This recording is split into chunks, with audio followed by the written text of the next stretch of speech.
Dari tukang sapu menjadi seorang rockstar yang melegenda. Inilah kisah dari seorang rocker bernama Jon Bon Jovi.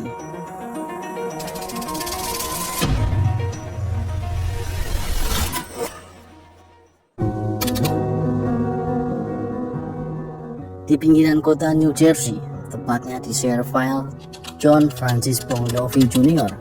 yang telah dikenal sebagai Jon Bon Jovi lahir pada 2 Maret 1962. Jon, begitu ia akrab disapa, dibesarkan dalam keluarga Italia Amerika, kelas pekerja yang hangat.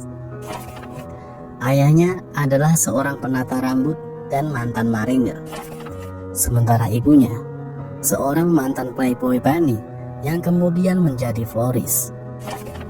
Schererville yang terletak di tepi sungai Raritan adalah kota industri yang kental dengan lingkungan kelas pekerja. Disinilah Jon menghabiskan masa kecil dan remajanya. Di sekolah, ia bukanlah murid yang menonjol secara akademis. Jon lebih tertarik memetik senar gitar daripada membolak-balik halaman buku pelajaran. Sejak kecil, musik memang sudah menjadi bagian tak terpisahkan dari hidupnya. Piringan hitam Elvis Presley milik ibunya menjadi pengiring masa kecilnya. Kemudian seiring bertambahnya usia, selera musik Jon Bon Jovi berkembang. Di usia remajanya, ia terpikat oleh Southside Johnny and the Ashbury Jukes serta Bruce Springsteen. Ia sering menyelinap ke klub-klub legendaris seperti The Stone Pony untuk menyaksikan langsung penampilan mereka. Ia bercita-cita ingin seperti mereka, menghibur banyak orang dengan musik yang ia ciptakan. Pada tahun 1978, saat Jon berusia 16 tahun, ia membentuk band pertamanya yang bernama Race. Meskipun berumur pendek, Race menjadi wadah bagi Jon untuk menyalurkan energi kreatifnya dan mengasah kemampuannya sebagai seorang frontman. Pengalaman ini semakin menguatkan tekadnya untuk mengejar karir di dunia musik. Ia tahu bahwa panggung adalah tempatnya dan musik adalah jalan hidupnya. Setelah lulus sekolah pada tahun 1980, Jon Bon Jovi mulai merasakan kegelisahan tentang masa depannya. Mimpinya untuk menjadi musisi profesional semakin kuat. Namun, ia tidak tahu cara untuk mewujudkannya. Sampai akhirnya, kesempatan emas itu datang dalam bentuk koneksi keluarga. Sepupunya yang bernama Tony Bon Jovi bukanlah orang sembarangan di industri musik. Ia adalah seorang produser rekaman ternama yang telah bekerja sama dengan artis-artis besar seperti Gloria Gaynor dan Talking Heads. Tony juga merupakan pemilik dari studio rekaman legendaris di New York City yang bernama The Power Station. Jon pun memberanikan diri untuk meminta pekerjaan kepada Tony. Alih-alih langsung diberi posisi empuk, Jon memulai dari bawah, benar-benar dari bawah. Di sana, ia bekerja sebagai petugas kebersihan. Tugasnya termasuk menyapu lantai, membersihkan toilet, dan mengantarkan makanan. Meski begitu, Jon melihat ini sebagai kesempatan emas. Baginya, berada di dalam studio rekaman yang prestisius bersama para musisi hebat adalah sebuah privilege. Ia menjalankan tugasnya dengan tekun, sambil mengamati dan menyerap ilmu sebanyak mungkin dari lingkungan sekitarnya. The Power Station di awal 1980-an adalah pusat kreativitas, tempat di mana nama-nama besar seperti Aerosmith, Bruce Springsteen, dan The Rolling Stones pernah merekam karya-karya ikonik mereka. Jon menjadi saksi bisu proses kreatif para legenda musik tersebut.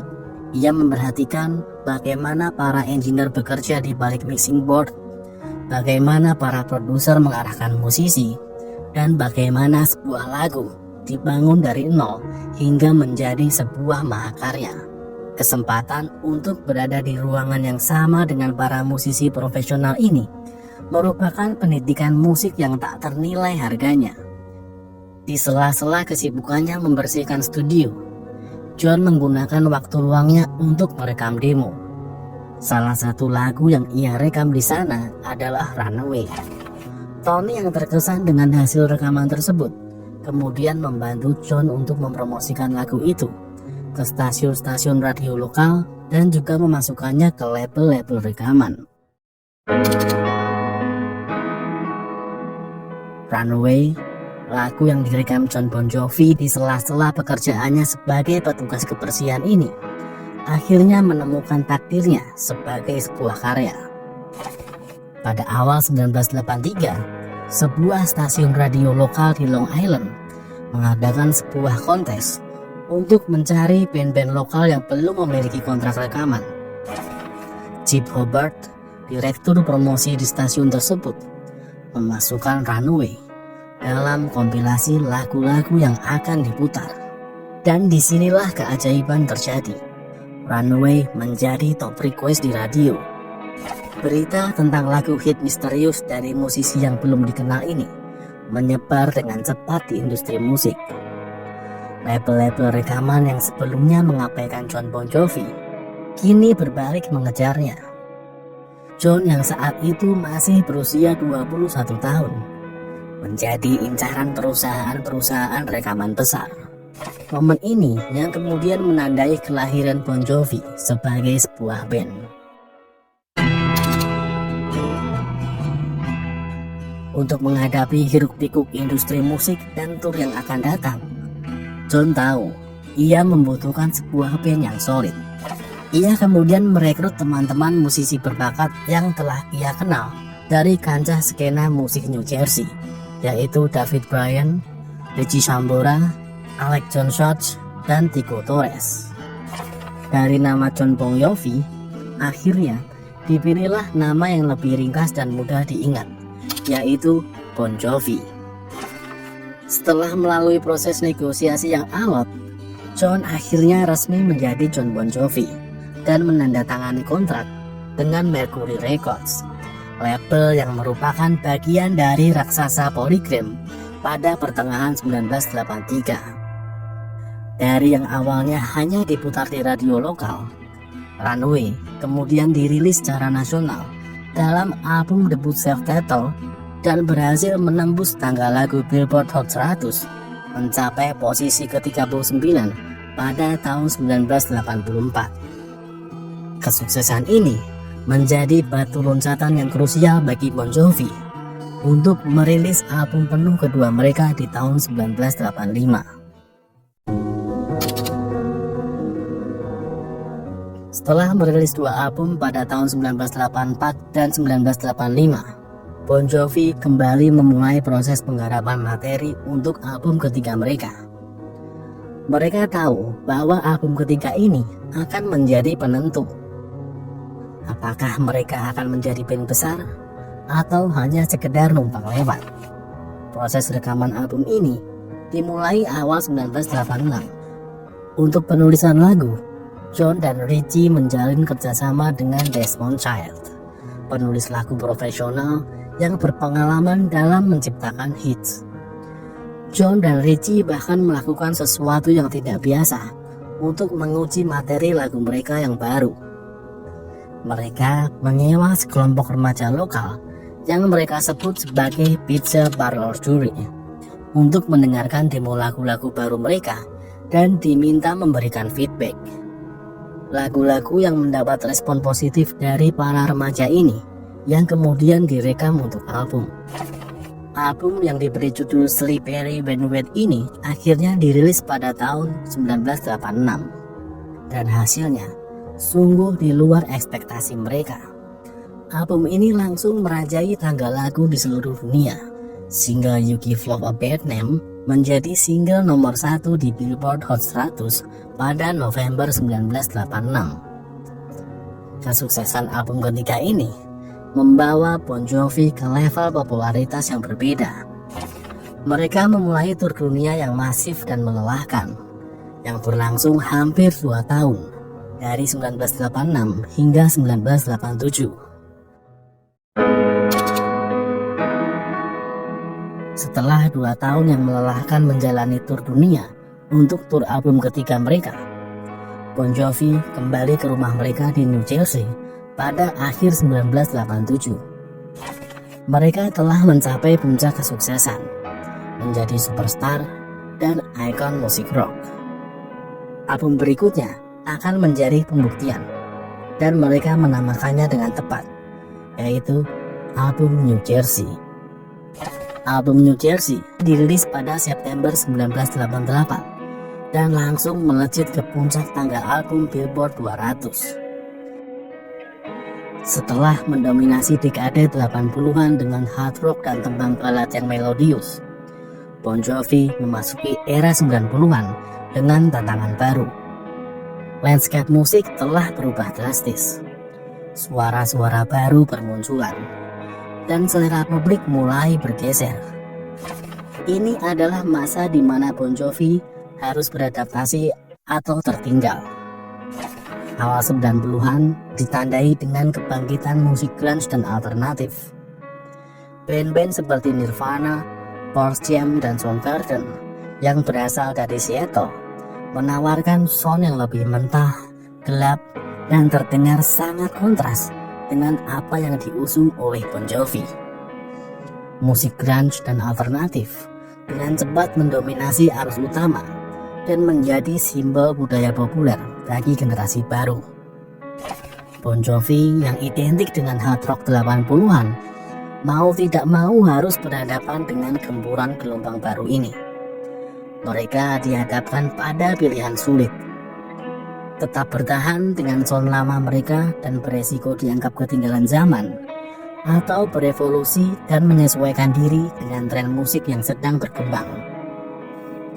Setelah menjalani tur yang melelahkan untuk album New Jersey, Bon Jovi memutuskan untuk mengambil jeda sejenak, memberi ruang bagi para personelnya untuk mengejar proyek solo dan beristirahat. Tahun 1992, Jon Bon Jovi meminta para personel untuk kembali berkumpul. Bukan hanya dengan energi baru, tetapi juga dengan perspektif yang segar.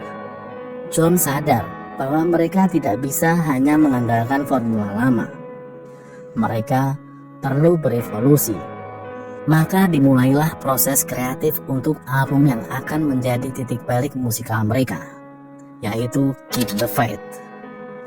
Keep the Faith yang dirilis pada November 1992 menampilkan perubahan sound Bon Jovi yang cukup signifikan.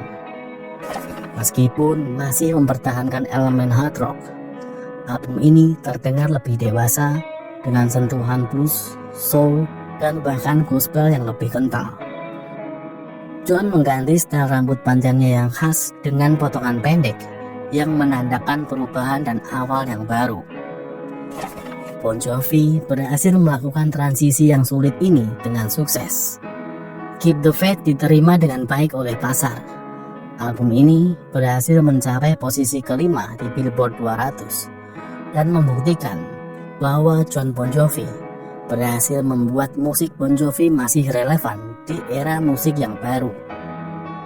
Setelah melewati fase adaptasi dan eksperimen musik di pertengahan 90-an, Bon Jovi memasuki milenium baru dengan tekad untuk bangkit kembali. Ia bersama Richie Sambora bekerja sama untuk mendapatkan musik dan sound yang lebih segar dan relevan tanpa meninggalkan akar rock mereka. Dengan menyuguhkan elemen punk box yang dipopulerkan Richie Sambora di lagu Living on Prayer, single It's My Life memberikan sentuhan nostalgia yang cerdas dan menjembatani peralihan musik mereka dengan sangat mulus. Album ini mengukuhkan nama Bon Jovi sebagai band rock dari era 80-an yang masih bisa bertahan di industri musik arus utama.